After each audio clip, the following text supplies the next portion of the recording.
I'm gonna cut the first part out. So. Okay. How far should we go in order to see people set free?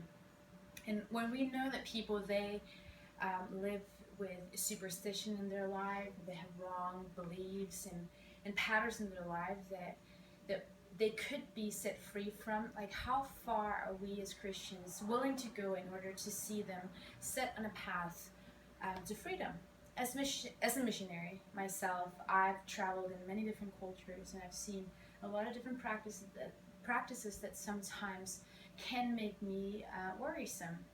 And it's typically practices that actually go against the human rights that the UN wrote, or debilitating thoughts, cruelty, or just beliefs that are based on wrong biblical views.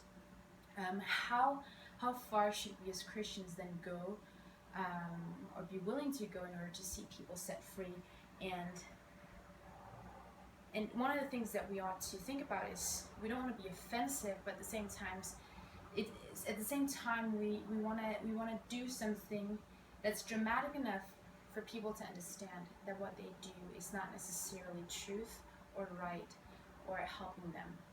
So I believe that in First Corinthians, when it talks about do everything in love, that is something that we can apply to this subject. And today I'm going to give an example from the life of Kapi'olani, who was a Hawaiian chiefess, and how she challenged debilitating thoughts through courage and love.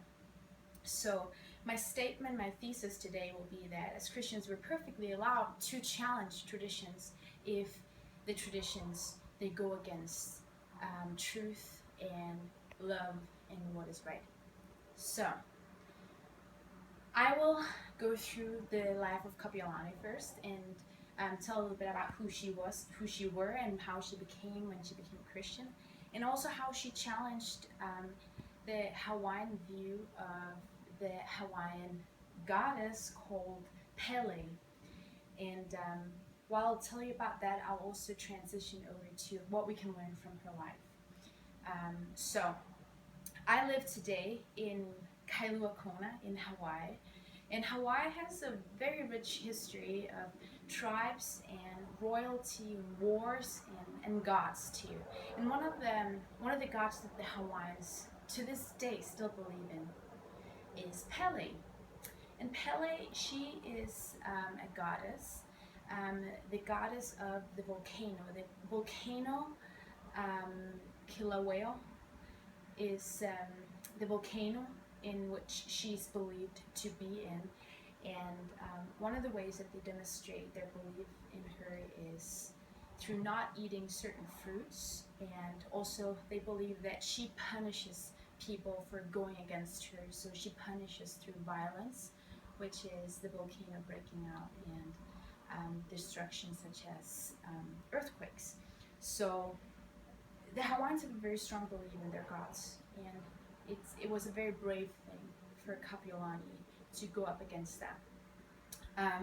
So Kapi'olani, she was a chiefess. She grew up in very, very violent times. It was in the middle of civil war in the Hawaiian Islands, and a lot of people got killed, including her parents. They got killed in front of her, and she was then moved to stay with her aunt, who lives in the Kailua district, which is the area in which I live in. And her aunt was very superstitious.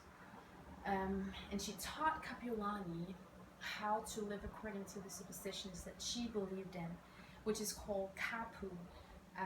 So she taught Kapi'olani how to live according to this kapu, and which also created a lot of superstition in Kapi'olani. One of the things that we hear about or read about when we read about Kapi'olani is that she was a very angry person before she became a Christian. She was known to be violent, a drunk, and very open in her sexuality.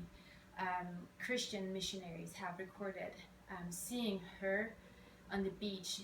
They said that she was flopping around like a seal on the sand, just without clothes on, and typically drunk. So that was before she became a Christian.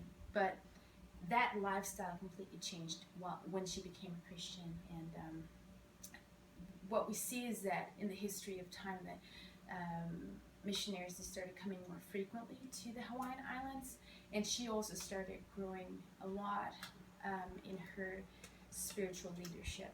She was one of the advocates for getting more Bible training and missionaries to come to the Kailua district, and she would ask the missionaries that came if they could come down and teach the Bible each Sunday. So she was one of the people that started some of the first churches here in the Hawaiian Islands.